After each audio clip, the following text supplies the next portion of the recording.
wrote the truth table of the conjunction. So I am going to rewrite this table once again. It is the truth table for conjunction, and you know that in this particular case, this conjunction P and Q will be true only when the individual statements P and Q are true. So if when P and Q are both T, you can write T over here. Otherwise, if at least one of them is false, then the resultant will be a false statement. Okay, so this is the truth table. Now, you at this point, you can ask me one question: whether do you have to remember these things or not? Whether you are going to memorize these things or not? The answer is yes. You are going to memorize these results, because this is the second truth table which I am making. The first truth table which were made was with respect to negation. This is the truth table which I have made with respect to conjunction. So if you forget these truth tables, then you shall not be able to solve other problems in mathematical logic. So these truth tables are very important. Now I'm going to give you the third truth table, and it is actually related to the definition. Our previous definition number was 5. Now this definition is definition 6, and it is the definition of disjunction. It is called disjunction, or you can say, or sometimes commonly it is known as OR. Okay, so the definition goes like this. Suppose we have two statements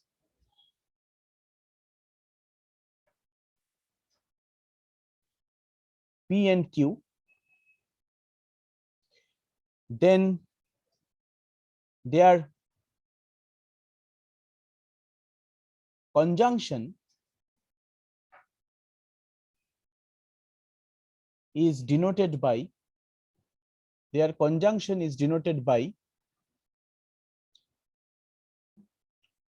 P or Q, or by symbol we can Sir, write it will be disjunction. Which one? Oh, yes, the disjunction. Yeah, sorry.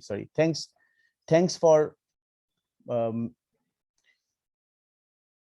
telling me. It's just a mistake. Yeah, their disjunction will be denoted by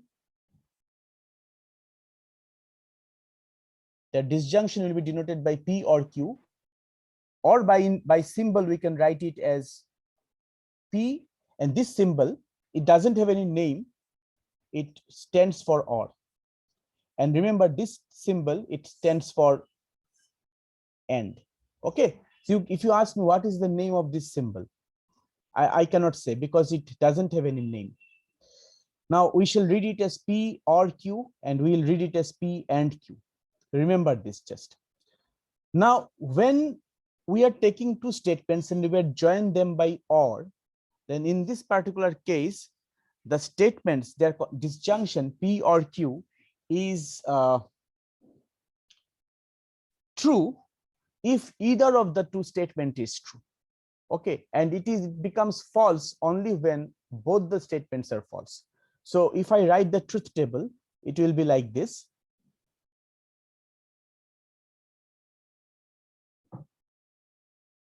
So I'm writing the statements capital P and capital Q, and their disjunction is P or Q. And suppose capital P is true and capital Q is also true statements, then their disjunction will also be a true statement. Suppose capital P is a true statement, but capital Q is a false statement, then also their disjunction will be a true statement. Suppose capital P is a true statement, capital Q is a false, the opposite. Suppose capital P is the false statement, capital Q is the true statement, then their disjunction will be a true statement. But if they are both false, then only their disjunction will be false. So try to remember this truth table.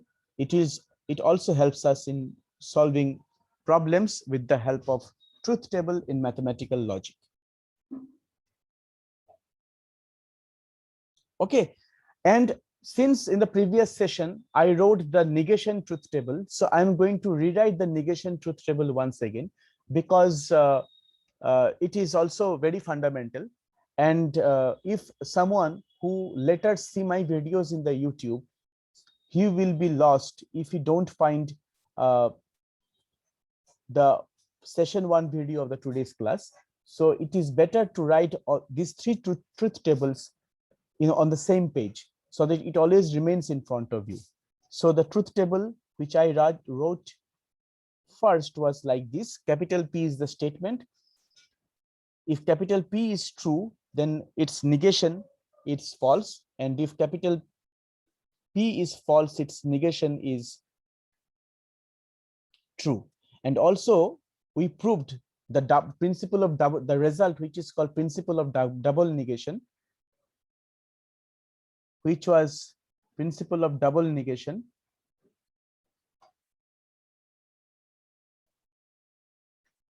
which was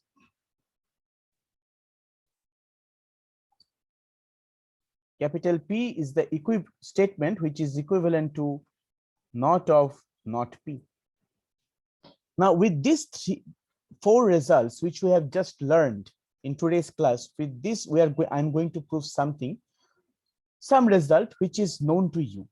Okay, in set theory you have come across results, a very important result which is called Demorgan's law. What are these laws? Okay, let us write these laws in terms of set theory. One of the Demorgan's law was like this: if capital A and capital B be two sets, then A intersection B complement is equal to A complement union B complement. That is one law. And another law is A union B complement, that is equal to A complement intersection B complement. These laws are very fundamental and they are called De-Morgan's laws. Now I am going to see whether the same thing happens in mathematical logic or not. Okay, so let us try to see it here in this particular domain. Only thing is that we are going, instead of taking the sets, we are going to take the statements. So suppose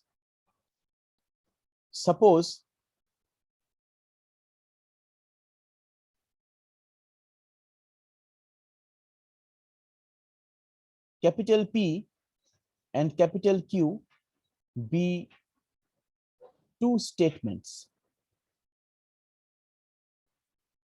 Okay, we want to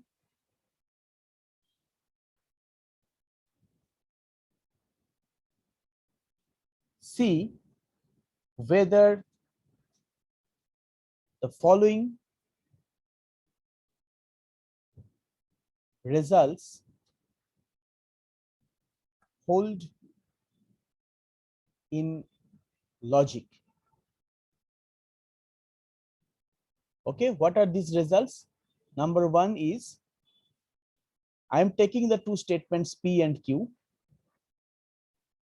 and the negation of P and Q, if De Morgan's law is to be satisfied, with respect to that, the negation of, try to correlate this, look at my arrow. If this result is to be satisfied, just De Morgan's law is just like the De Morgan law is defined, then with respect to this, we have to check whether this holds or not. And the second, which goes with this, if it is to be satisfied, then we must have a thing like that.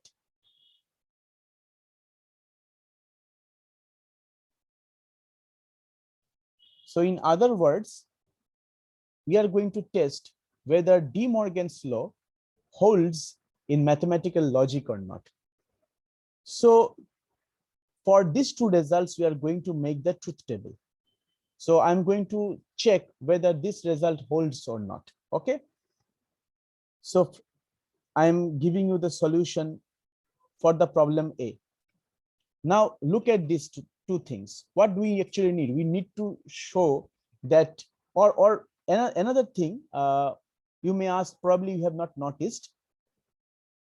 Generally, when we prove this kind of thing, we used to write equality, but since we are actually working in the domain of mathematical logic, so it is better not to write equality symbol, just write equivalent symbol. Okay, this is my mistake. Equivalent means you are not, remember that you are not dealing with sets or numbers, you are dealing with statements. So, and we have already defined that two statements are equivalent if one is true, then also another is true, and if one is false, then also another is false. Okay, so actually we are going to see whether these two statements are equivalent or not.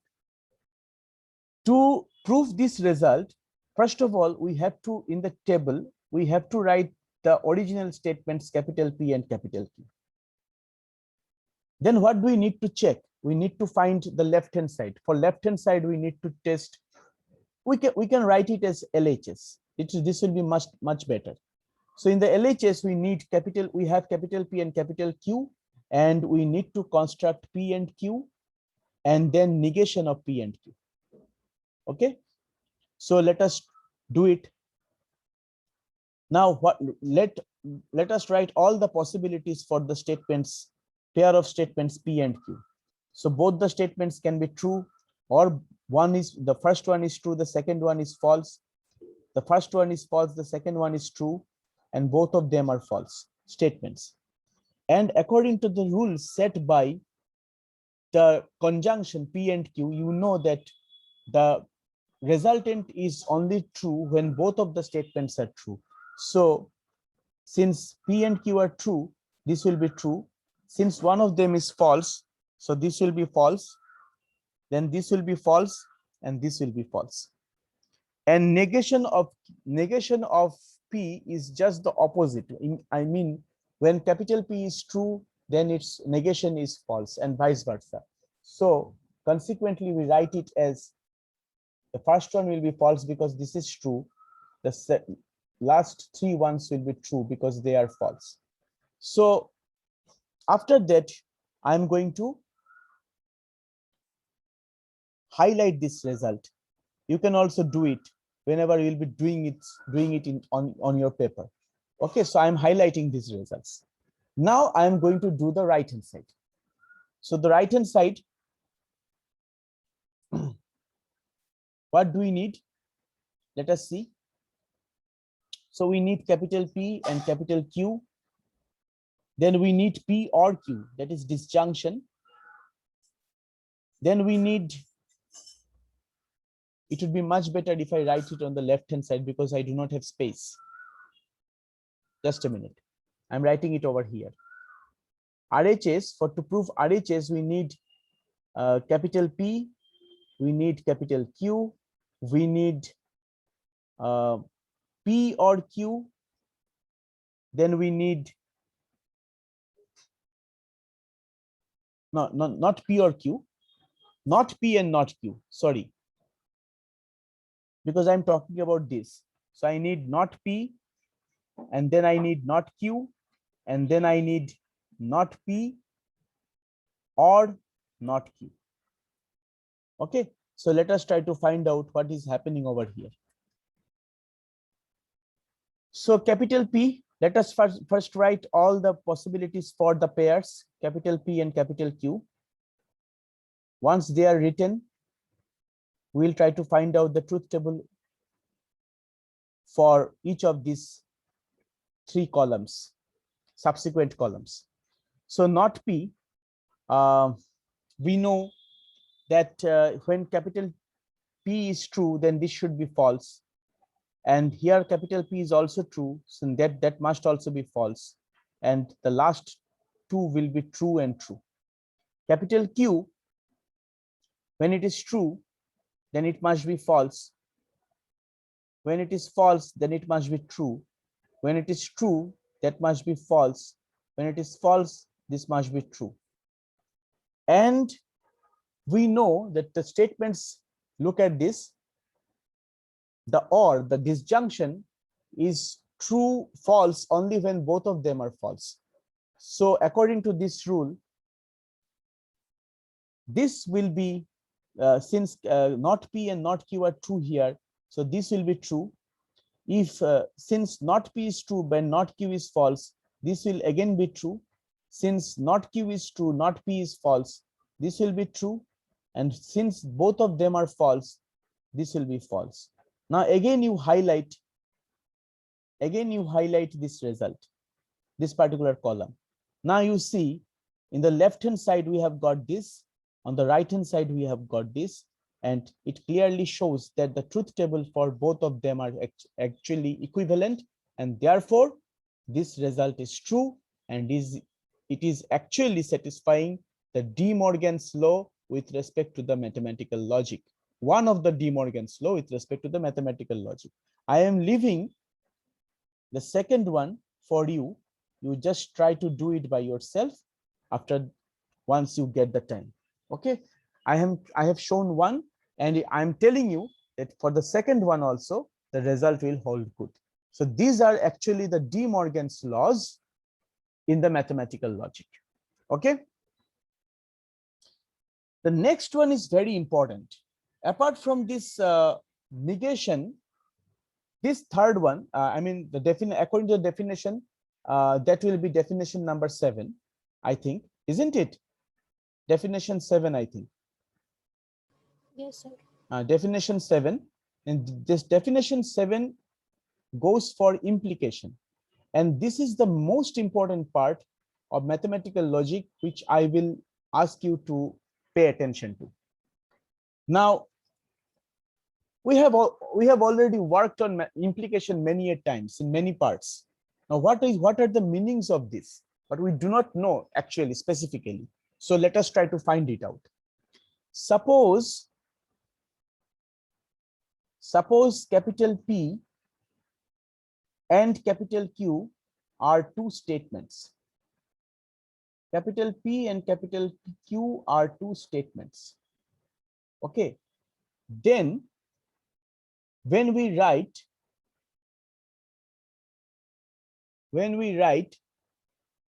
P implies Q, it can mean several things. What can it mean? It means the following. Carefully listen to me. It's very important. Number one, many people read this in many different ways. We used to read it in the following way. We say immediately that, yeah, okay, the statement P implies statement Q. It is one of the representation. Number two, some people say that if capital P is then capital Q. If capital P, then capital Q. If capital P is true, then capital Q is true. Like this. If capital P is false, then capital Q is false. If then. So this word, look at these words, if then. We are familiar with this. Then that the thing which you do not know, sometimes we write them in the following way also. We call it, and this is very important. This part is very important. Okay. We write capital P is sufficient condition. Capital P is sufficient condition for capital Q. Capital Q is necessary condition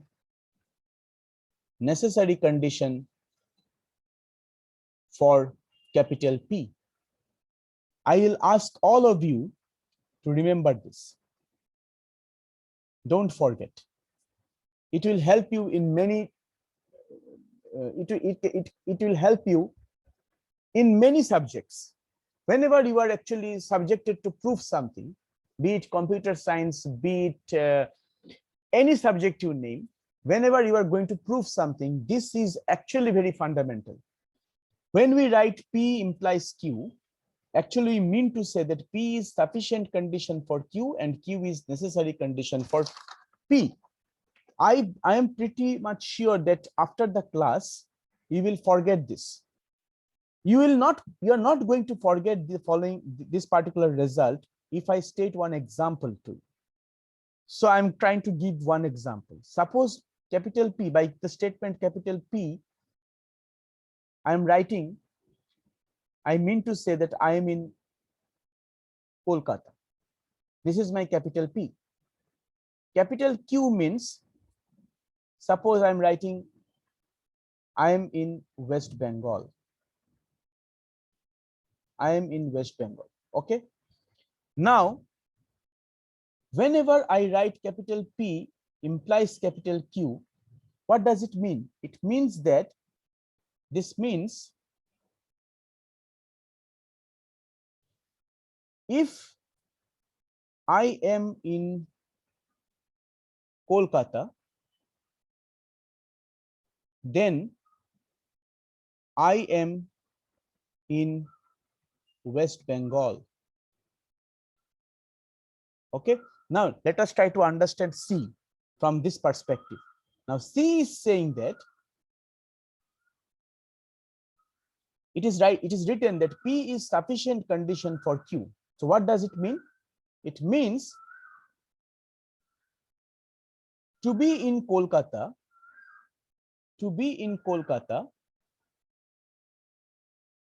is a sufficient condition,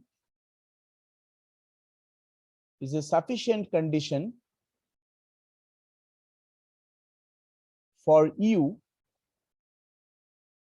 to be in West Bengal. To be in Kolkata is a sufficient condition for you to be in West Bengal. This is, you can name it, you can number it. Suppose I'm naming it as 1. So here I'm writing part 1 of C. Part 2 of C is saying, suppose this is part 2. Q is necessary condition for P. So this means that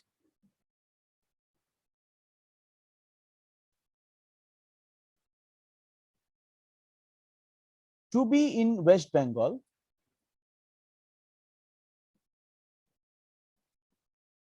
is a necessary condition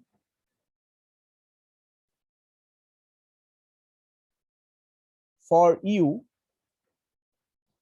to be in Kolkata. Try to read these two statements carefully. Now, whenever you are in Kolkata, you will say that, yeah, this is sufficient. I can say that I'm in West Bengal because I'm right now in Kolkata.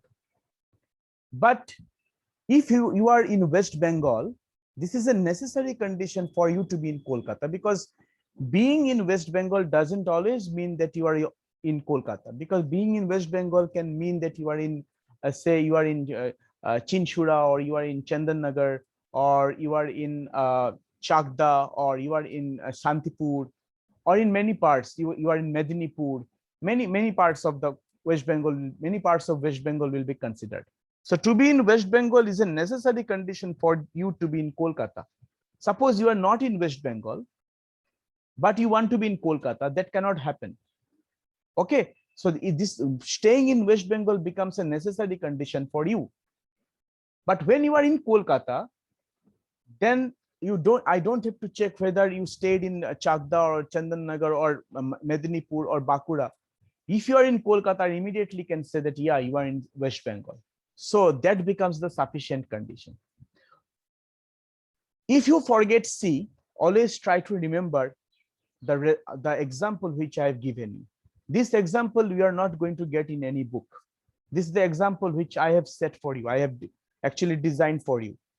Okay, so remember, try to remember this result. Why am I saying this thing? It's because often you have seen that while proving something, okay, we write, say for example, we write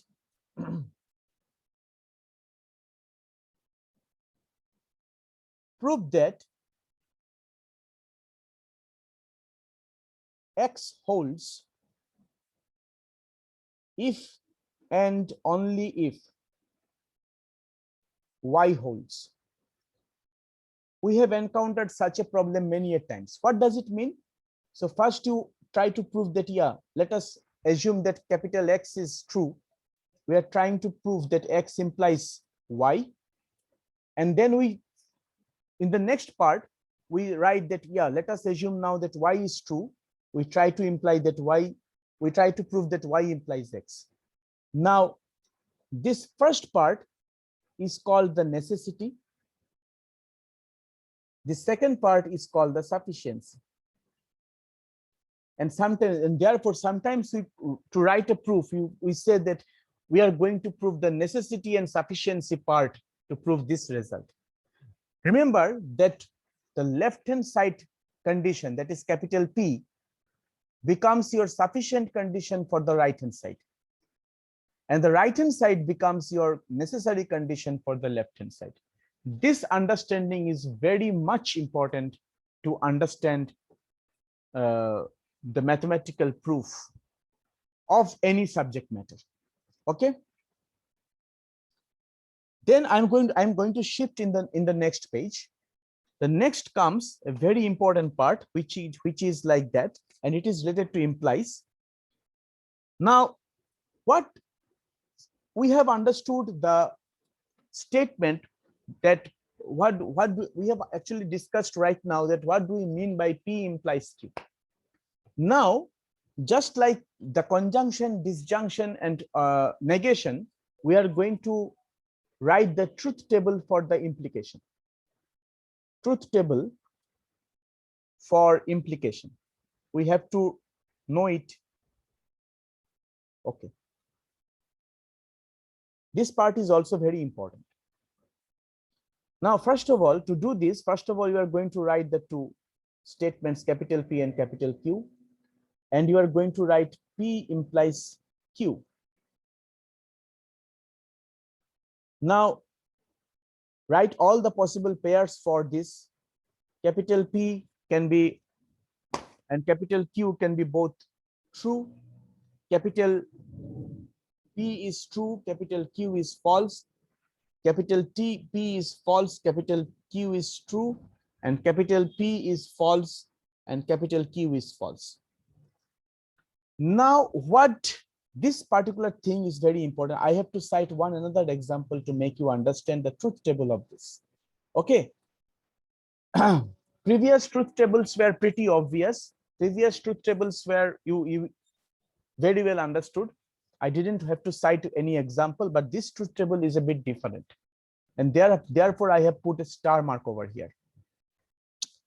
Now, suppose you are saying to your friend, okay, I'm putting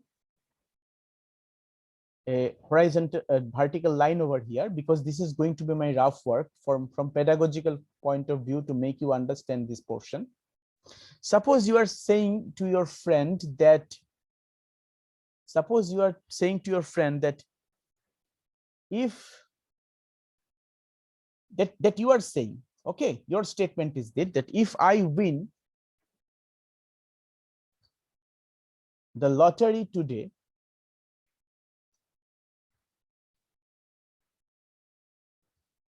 then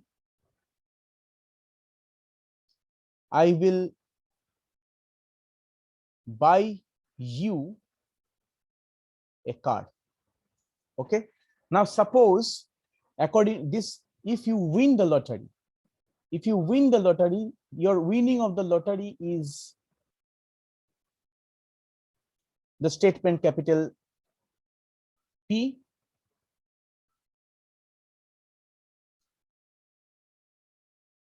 and I will buy you a car is your statement Q. Now, suppose both of these statements are true. You have won the lottery and you have bought me a car. Then your P implies Q, that you have kept your promise. That is true. So I'm going to write true over here. Suppose you have not won the lottery, and it is pretty obvious that in this particular case, you will not be able to buy me a car. So that means you are not actually breaking your promise over here, because you have not won the lottery and you don't have the money with you. So I will consider this statement of yours will also be I shall consider this to be true also. Okay. Now suppose these two portions, this one and that one, are quite obvious, and we can easily understand these two parts from their context. The problem comes when we come to these two parts of the statements, when either of them is true and the other one is false. Now, what is happening over here? What do we mean by this? This means that you have won the lottery, and then you are not giving me the car. You are not buying me the car. You have the money, but you are not keeping your promise. So the statement you made that P implies Q, if I win the lottery, then I will buy you a car, I shall consider this statement of yours to be a false statement, because you have broken your promise over here. So I'm writing here promise broken. Now look at the next one. You have not won the lottery. And then the statement, you will buy me a car. What about this one? Should I write false or true?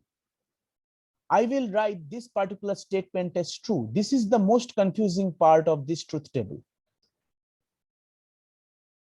Why? Because here, actually, in this particular portion, you are not actually breaking your promise. Only thing is that you do not have the money. If you had the money, you could have bought me the car. I cannot say that you are you're breaking your promise, because you have, the first part is not fulfilled. You have not won the lottery. How can I say that? What would you have done if you won the lottery? I don't know you, whether you are going to keep the promise or you are not going to keep. You are going to keep or not going to keep. That can only be said if you won the lottery, but you have not won the lottery. So I will consider you to be an honest person. I'll say that, yeah, this I can consider his statement to be a true statement. P implies Q will be true, because in this case my friend has not owned, and I don't want to hurt him. I don't want to hurt him, and I believe him. I actually believe in him. So in this particular case, that in this truth table, only falsities appear when your capital P, that means the left hand side is true but the right hand side is false. That is the only case where it is called promise broken case. Okay. In P implies Q,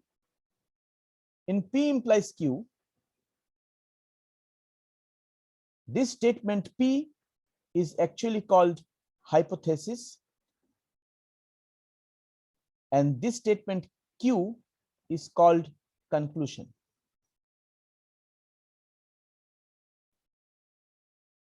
Now you see, when we talk about P implies Q, the truth table of P implies Q, then what do we find? That when hypothesis and conclusion are both true, the statement is true. When hypothesis and conclusion are both false, statement is true. When hypothesis is false but the conclusion is true, the statement is true. But when conclusion is false but hypothesis is true, then the statement is false. So remember, this truth table is very, very important. Okay. Immediately after that, there comes a very important result, which we call as the argument of contrapositiveness. The argument of contrapositiveness. We often use this argument in writing mathematical proof. What is the result? The result says, if capital P and capital Q are two statements,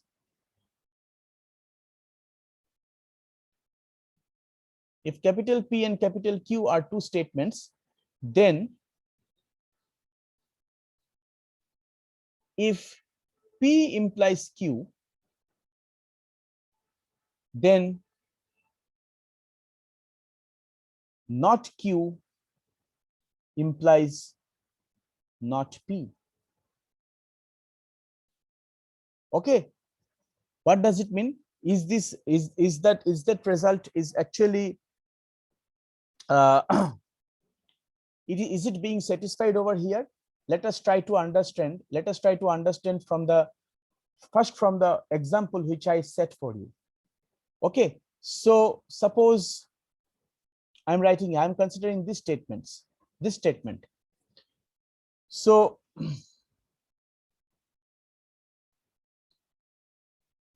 I am in Kolkata.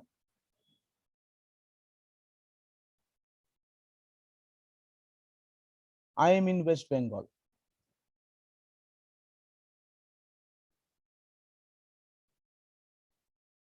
Now, when I say P implies Q, that means I am in Kolkata, implies that I am in West Bengal. They are saying that this is similar to the statement, this is equivalent to the statement that I am not in West Bengal. This will imply I am not in Kolkata. I am not in Kolkata, and which is pretty true. So I am not in West Bengal is represented by not Q. I am not in Kolkata is represented by not P. Okay. Similarly, you can check this result for if I win the lottery today, I will buy you a car. You can check that this result will also hold good for this example also. But there are many examples for which this has to be tested. So to prove this result, it would be better if I try to find its truth table. To prove the result, let us try to find how can we represent its truth table. Okay, what its truth table is saying. So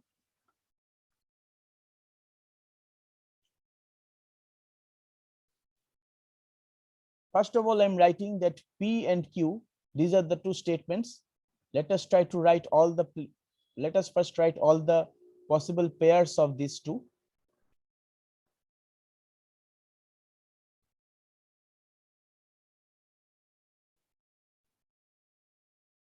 What am I supposed to prove? I'm supposed to prove that the statement P implies Q is equivalent to the statement not Q implies not P.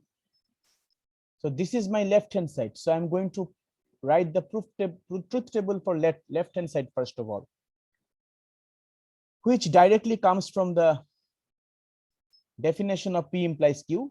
So we know that if both of them are true, then it is true. This is true. This is true, but this one is false. Now I'm going to do it for the right hand side. So I'm going to write not P and not Q. And not Q implies not P. Now, when P is true, not P is false. P is true, not P is false. And then we have these two. And similarly, we have these two. And by the definition of implication, we can write it as true. This result will be true. This will be false.